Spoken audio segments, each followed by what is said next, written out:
Photo. Watia Matariki, welcome to this meeting of the Cromwell Community Board. Lovely to have you here in person, people in the room, and lovely we've got anybody online joining us as well. Welcome to our meeting. Of course, it has been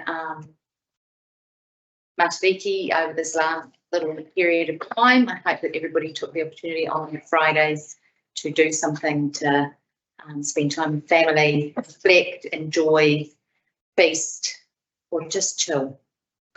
So I know that my family had a fabulous celebration with people from all over the place and feasted and had lots of fun over that weekend. Stars have been very bright in the sky early in the mornings when I'm out walking my dog, and Matariki has certainly been visible on the horizon most days, which is that takes us into our meeting.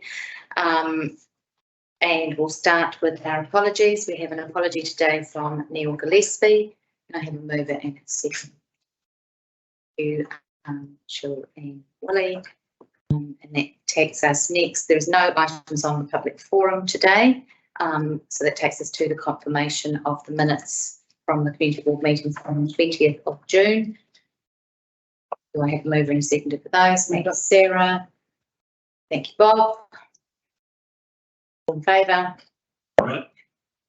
That takes us to page 14 and declarations of interest, and a reminder to stand aside from decision making when a conflict arises between their role as a member in private or other external interests that they might have. The appendix shows those areas of interest, of conflict, so just be mindful as we move through our meeting. And then that takes us to page 17 and item 23.6.2. Welcome, Rebecca, to talk about the transfer of a grant. Thank you. I've just got a couple of points to highlight on this particular report. So in October 2021, the community board gave a grant to the Lake Duxton Charitable Trust to build a community tool shed. Part of the conditions of that grant was that they got the appropriate permissions in place. That's taken somewhat longer than anticipated. And the Lake Duxton Charitable Trust has been working through that, but their situation is quite different, or their circumstances are quite different now to when they began that process. So they've had a conversation with the Mokihi Trust, and they are more than happy to pick up that project and complete it. They came to me to ask about the transfer of the grant, and I said that needed to come to the board with your decision.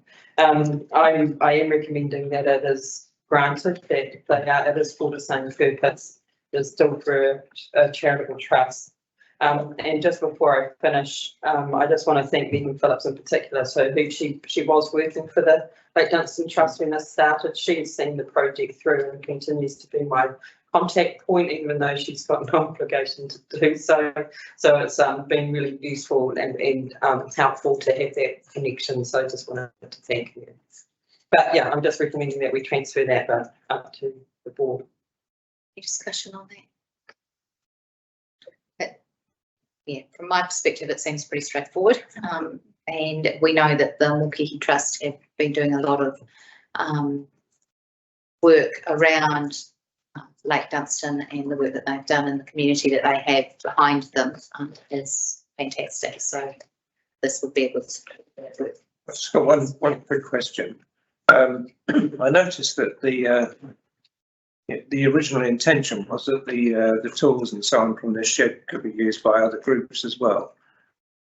Do we have a sort of a line of communication, if you like, with that trust for other groups to get in touch with them to use to sort of like that's part of that project. So the reason you funded it was for wider community use, and so that I'm sure that the Mokihi Trust will manage that process. It doesn't actually mention anything in there at all, but okay. That takes us to the recommendations on page 17, which are that the Cromwell Community Board receives the report and accepts the level of significance, and B, agrees to the transfer of grant funding of $8,580 to build a community tool shed from the Lakes Dunstan Charitable Trust to the Mkihi Reforestation Trust. Is there a mover and a seconder? Thank you, Sarah. Thank you, Wally. All in favour? Aye.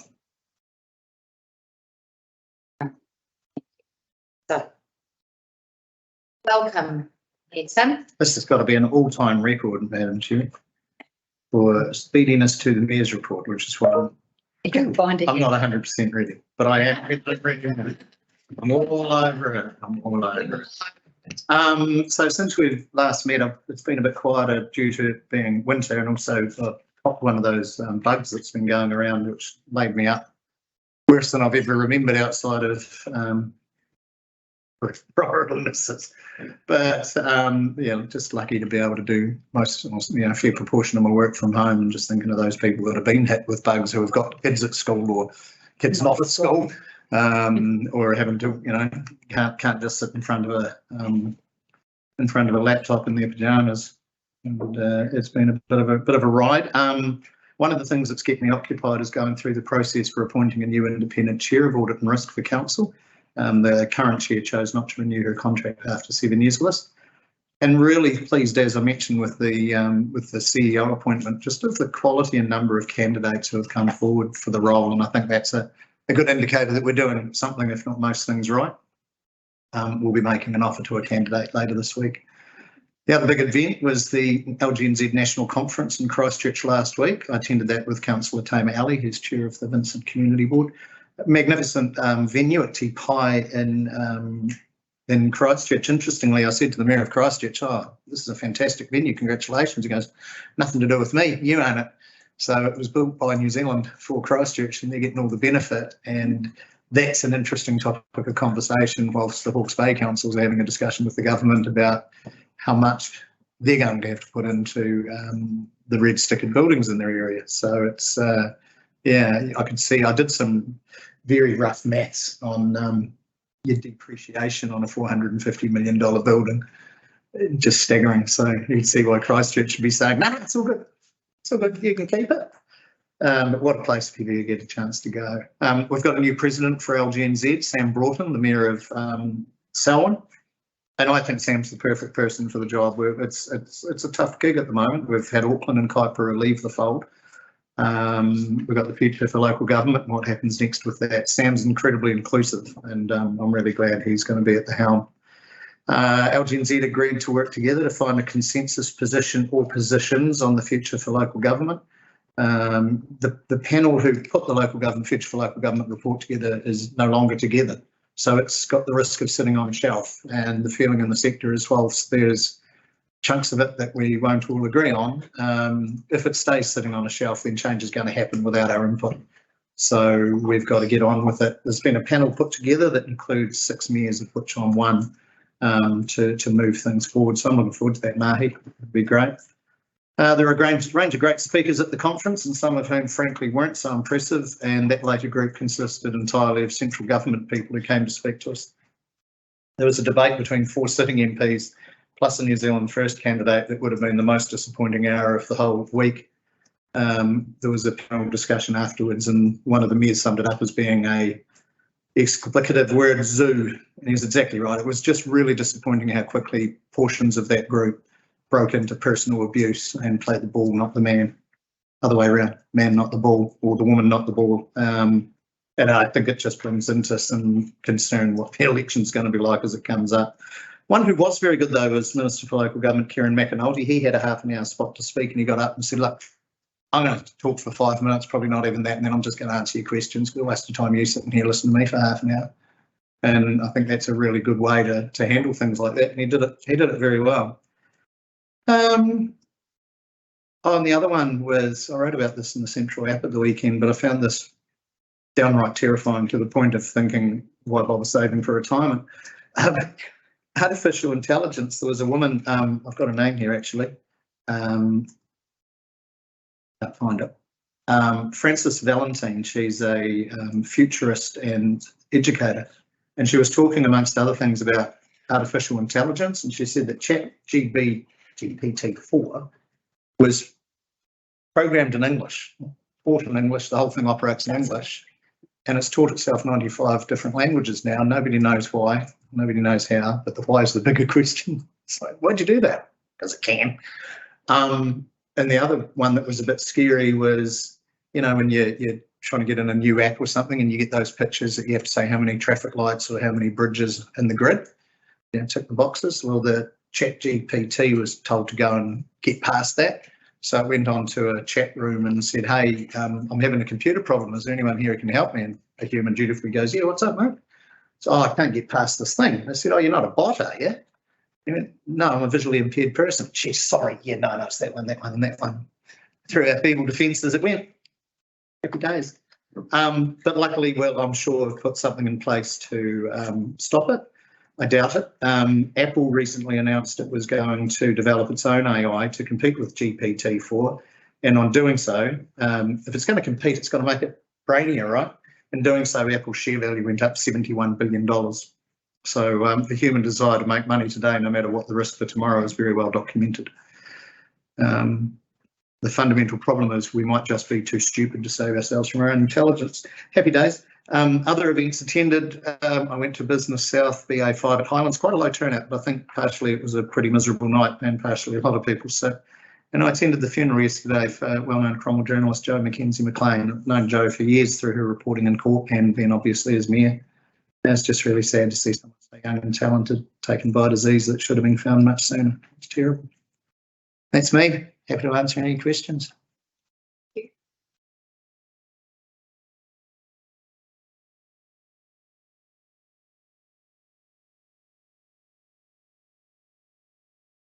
Yes, and I think it's important to acknowledge the parents of those in our community.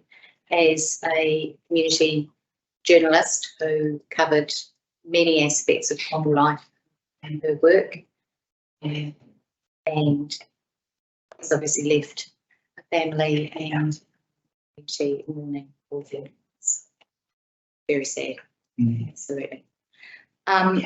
So I've managed to leave my diary in the car, and it was very rainy when I arrived, so my report will be very brief. I had a couple of museum trust meetings, and they are busy working on things within the current settings of the museum that they're currently in, but also working on thinking and investigating and finding out about future possibilities that might be able to be incorporated into any new facility that might be built. They are a really good group to work with, and forward thinking for a group that's focused on Cromwell's history. I enjoy working with them. And of course they hosted for our school our art exhibition over the last week of term 2, and the 2 weeks school holidays we had all Goldfield students had art represented in the Cromwell Museum, which was wonderful. Something that is coming up for our community that I want to highlight that does come from an education perspective is that next week on Monday, Tuesday and Wednesday, all 9 education providers in Cromwell, our 6 ECEs and our 3 schools are putting on an exhibition with the theme of Tūranga Waiwai, Place to Stand, Our Place, Our Home, at the Gate Conference Centre. That will have work that all schools and ECEs have been doing in celebration of learning about Cromwell and our place in Cromwell and the history of Cromwell. So it should be a really good thing to go and have a look at and to see things from our very youngest to those who are ready to move off to their next phase from school. When's that on from until? Is it just one day? It's just Monday, Tuesday, Wednesday of next week. Okay, cool. It's being pulled down on Wednesday after school. So it's just a brief little exhibition that's on. This is our learning celebration fortnight. This week we've had visiting authors coming and working with our MCEs, and next week we spend a lot of time in each other's centres, so going between schools and ECEs and then having the learning celebration at the gate to be able to celebrate what our young people in Cromwell are up to. That's me. I'll move my report. Make it seconded, please. All in favour? Right. And now the members' reports. Mary, will start with you today. Longer update. So on the 12th of May, I attended the Central Otago Sports Awards, which celebrated sports people across the Lakes regions. It was the Central Otago Sports Awards, and it was actually noted that CODC was not part of that night, whilst we can actually celebrate residents of Central Otago. The rest of the establishment, the next club, which Councillor Brown's been part of, was mentioned there. So that's interesting. So 10th May, I attended the monthly Cromwell Trust meeting, which discussed utilising advanced CCB recently granted to kickstart resource consent projects, which only is still in Cromwell. 16th of June, I attended the Women in Business Conference in Queenstown. 21st of June, I attended the hearing on State Highway 6 upgrades for Kotahi. And on the 21st of July, I took a site visit for the fast track application for Wine Stage 4, noting any future items related to this. I'll declare a COI, but also say that I'm participating any further in that processing of the application.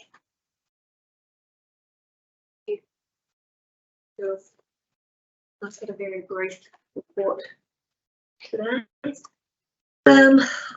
Since our last community board meeting on the 22nd of June, I attended the Lake Dunstan Water Supply Scheme opening, the official opening, which was really great. It's been a long project, but very, very successful. Really great for the area. I went to the Cromwell Community House meeting on both the 26th and last night. They staff are currently really under the pump to the point that they need extra help. This is apart from the fact that actually shows that the staff that are currently running it are innovative and they're doing a fantastic job. It shows the growing need for, within Cromwell, that there are more services being required, more assistance being required. We had council meeting on the 28th of June and then on the 19th of July. Biggest thing for us is obviously that the permission was granted for the more current hall. Cutting down. No, change it. Did both. It would be great if you can type that type I went through. Yeah. So that was okay. Thank you, Wally.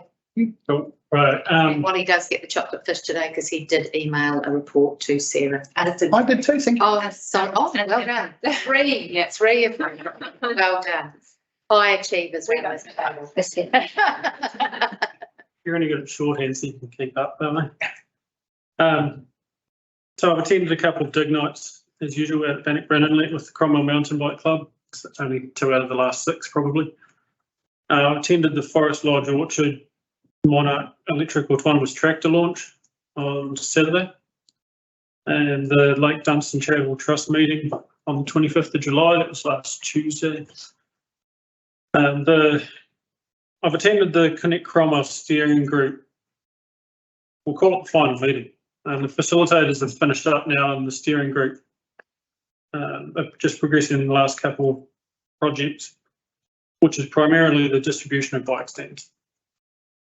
Attended the Cromwell Junior Football Prize Giving. That's a pretty well run affair with the Cromwell Junior Football Club. There's 200 kids involved in Cromwell, that's right. Or was it just that? And that's just the juniors as well. So Yeah, that's only up to juniors. under 13s. Yeah, I had a tour of Hector Ego with the Affordable Housing Group, and I met with a shop owner in the mall to discuss some development ideas. Just some issues I'd like to raise for the record, and I have emailed this through, so that's going to keep up. But I'm keen for the Cromwell Community Board to review the nature and frequency of the flow of information between council staff and elected members. With significant projects in progress, it's important that all available minds are on task and informed. As a minimum for any project, I think the following checkpoints, not limited to, would be useful direction both ways between council staff and elected members as these large projects progress. The steps would be review and refresh of mandate for the project, previous board and council decisions and funding mechanisms, defining the scope of the project, community engagement format and milestones, define strategy of any procurement of third-party consultants, would include details of RFPs, including weighting criteria, nature of contracts, payment terms, budget, performance metrics. Also, a review of draft deliverables with summary of social, economic, environmental and cultural outcomes, cost benefit of options presented, any perceived budget implications. Those last two steps can happen 2 or 3 times throughout a project, but then at the end there's also project review, learnings and successes. It's a good thing to go through. So discussion around the above points and how they fit into the public and closed agenda, whether they are addressed in workshops or solely within respective project advisory group between meetings, would be beneficial moving forward. Scotty have raised those, some of those points with staff about that flow of communication, really open so that the board and elected members of the board are really up to date with what's going on. So when we're asked questions in our community, we're able to speak with knowledge and understanding of where we're at with that. Sarah. So in the last 6 weeks, lots of sports representation, taking teams from schools and clubs for Dunstan Junior netball tournaments that were held in Alex for the Year 5-6 and Cromwell for the Year 7-8 late in June. And Cromwell well represented there with the 3 schools. Took a school team to the Central Otago Swim Champs over in Wanaka. Cromwell again did very well. Some great representation. Schools excelled. Awesome event. College held a Matariki night on the 29th of June that I went to, which was great to see market stalls and community stalls there, and kids getting some business acumen and selling very expensive burgers and bacon botties to a family of 4 children was my feedback. But great to see them. They had to do a full business plan and run a stall and do all their costings, and which is really great to see them get involved and getting all the money out of the parents for all the stuff that we just contributed. But anyway, the 22nd of July, I was in Alexandria and took the kids to the Interstellar at Central Stories that the Dunedin Museum brought up. So fortunate to go with council to the Dunedin Museum recently and go and see that firsthand there. But I thought what they brought to Alex was amazing. I don't know if anybody else went, but they'd got a little pop-up dome with the star show, and you could lie on the floor and watch Matariki rise and talk to you through all of the different constellations. And then there's some interactive stuff out in the foyer, which was awesome. So really pleased to get on to that. I too went to the electric tractor launch on Saturday. My husband being the integral solar man that got the tractor moving. I had a little chores, but surprisingly interesting chat, I have to say. But they believe they're the first fully electrified orchard possibly in the world. And the number of people that were there and the calibre of person, shall we say, that on your invite list that agreed to turn up was phenomenal. Actually, little old Cromwell on the map, doing big things. We're the first export of the tractor outside of the US, and it came all the way to Cromwell, which is pretty impressive, I thought, and doing great things out there, and really got a lot of community support there, so that was really cool. We've started a funky hockey program in Cromwell to see whether we can get any extra interest in a sport that is already the most popular town within the Central Otago region. We picked up 100 children on Friday who wanted to come play hockey, 60 of which have never played before, on top of the club that we have that is already at its maximum. So, David and Cordy, we might need to talk facilities sooner rather than later. But awesome to see kids that are picking up new sports and just giving things a try and growing even further than could have read. And sadly, yesterday I was at Jo's funeral as well, and I think it's notable to mention that and say she was a big thing for Cromwell, an important part of that story.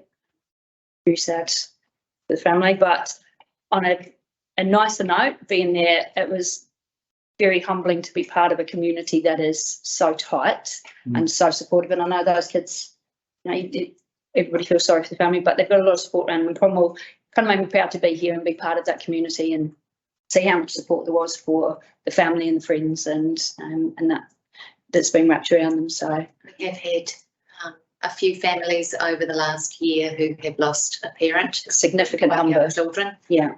And it is heartwarming to see that we had such a supportive community. Yeah, and I think it's nice to see, in reference to the report that Rebecca brought to the last council meeting with the connected communities. I think we're very lucky and we should be very grateful, and we should really be fostering that and keeping that alive, because things like that happen far too much at the moment.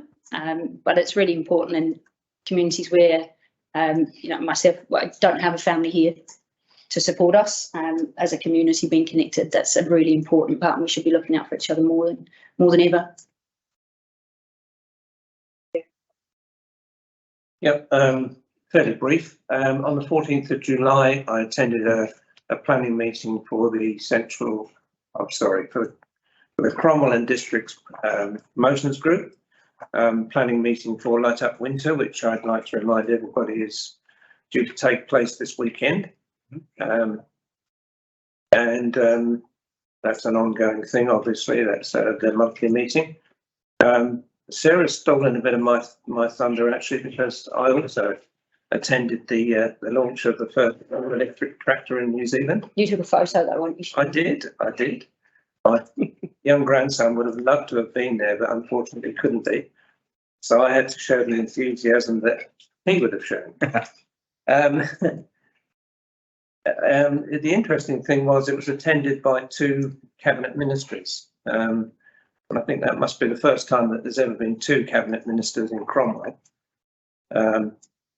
One of the interesting things to come out of that, as an aside, Minister Shaw mentioned that 2 years ago, 1% of all new cars registered were all electric.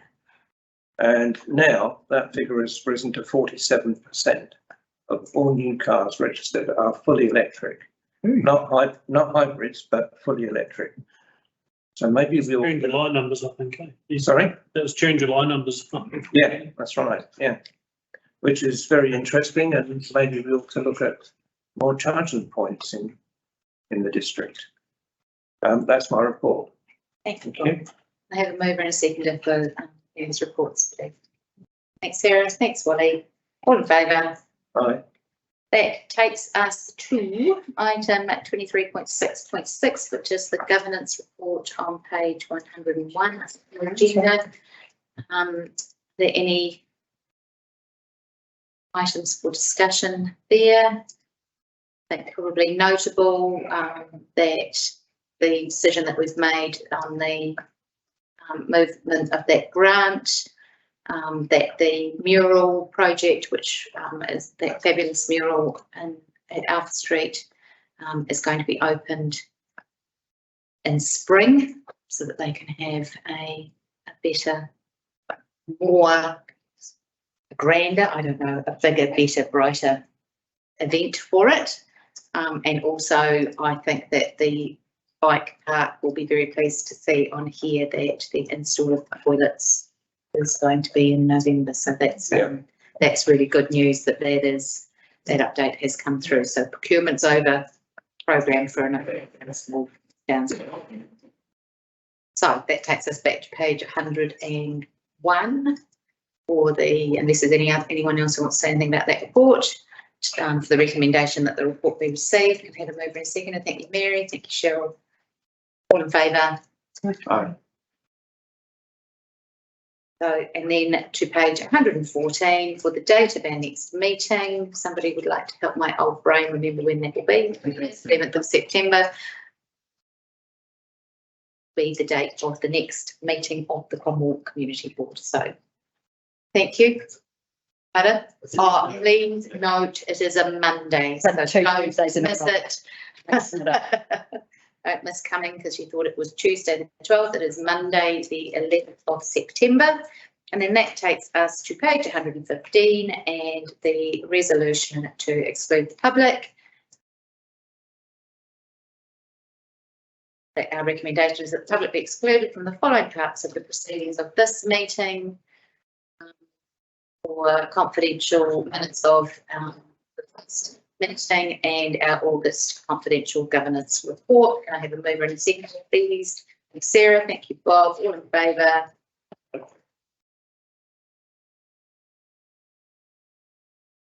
Just moving more away at the moments.